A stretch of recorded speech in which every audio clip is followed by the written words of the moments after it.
And when we're talking about prosperity, progress, expansion, augmentation, elevation, that is possible through that edification. A devotee, an American devotee had come to Sri Thakur. He was not a devotee when he came to Sri Thakur. He had come to Sri Thakur to understand the philosophy. Mr. X-Man, the Vice President of Hartford Brothers publication, he comes to Sri Thakur and asks, Thakur, I'm a very, very busy man. I have no time to spend with you to understand your philosophy at a deeper level, but at a broad level, at a higher level. Just in 2 words, explain to me what is the meaning of your philosophy, what is the essence of your philosophy. So Sri Thakur paused for a second and then said, be concentric. X-Man, slightly, with some kind of a tinge of ego in him, asked Thakur, be concentric? Okay, be concentric around whom? Thakur said, be concentric around your living ideal. Oh, living ideal. So what happens if Henry Ford is my living ideal? Thakur said, yes, if Henry Ford is a living ideal, then you can become Henry Ford. You can become another Henry Ford, but you can never become Jesus Christ. So if you want to become like Jesus Christ, then you have to have Jesus Christ at the center of your life. And your life has to be concentrated around Him. So that's the essence of Sri Thakur. The whole essence of Sri Thakur is having a life which centers around a living ideal. Such a personality who is already evolved and transformed. And when we come in contact with a personality like that and surrender to him, our life becomes harmonious and there is complete balance and harmony in our life. That is possible when we surrender to a living ideal and be concentric around him. Then our life becomes successful. I was talking about transformation, I was talking about emancipation, progress, elevation, purification of the soul, but how is that possible? Sri Thakur's 81 years of life is spent only trying to transform human beings, purify our souls. He called his mission a man-making factory. On one occasion, Thakur was sitting along with his devotees in the morning, and Sarojini Ma, a devotee of Thakur, came to Sri Thakur and gave him a small piece of clove, lavan. The clove, Thakur was about to take it and put it in his mouth, but it fell on the ground. It dropped from his hands. And Thakur became very worried and was searching for the clove. The small grain of clove. Everybody was searching. What happened to them? What happened to them? And it took them 3 hours to finally discover the clove, which was entangled somewhere in the corner, in the threads of the carpet on which Sri Thakur was sitting.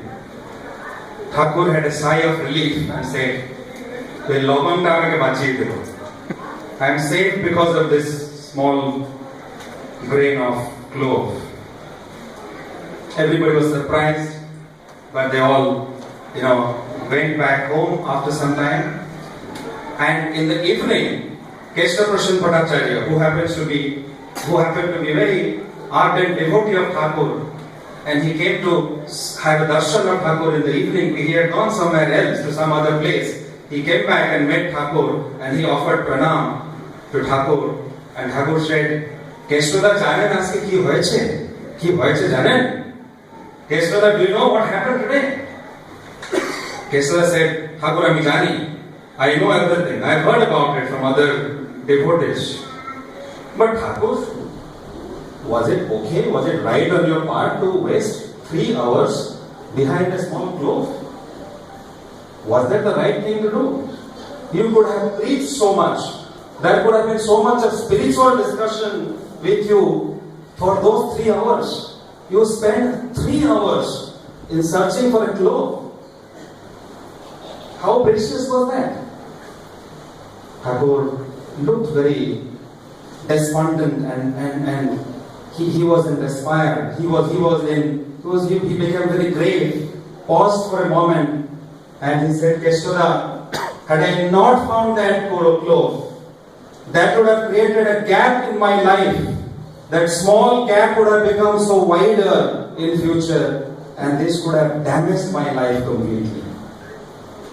And had I not found that cloth, that small fault of mine, the small act of negligence would have become such huge gap in my life, this would have damaged my life. This is Sri Thakur. So much of emphasis in the transformation of ourselves. No compromise on those principles. No compromise on character building. No compromise on accepting and tolerating even in small gaps. Fix it. Correct it. Thakur had gifted an umbrella to a devotee and they said, every time you come here, because there is a lot of, there is scorching sun outside, you come to meet me in the afternoon, please carry the umbrella with you all the time. And the devotee used to do that every day. One day he forgot.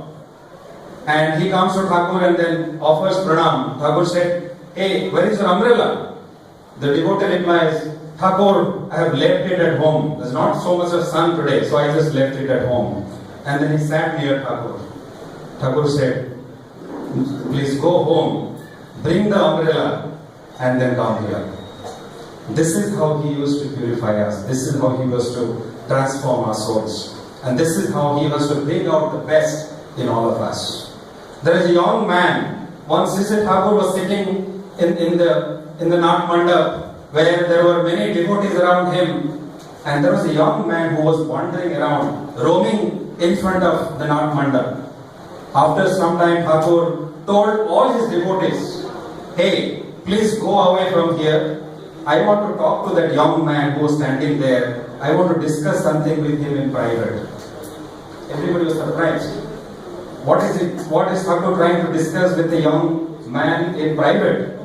And the Thakur calls that young man. He takes him inside to his room, to his personal private room, and he is locking the door from inside.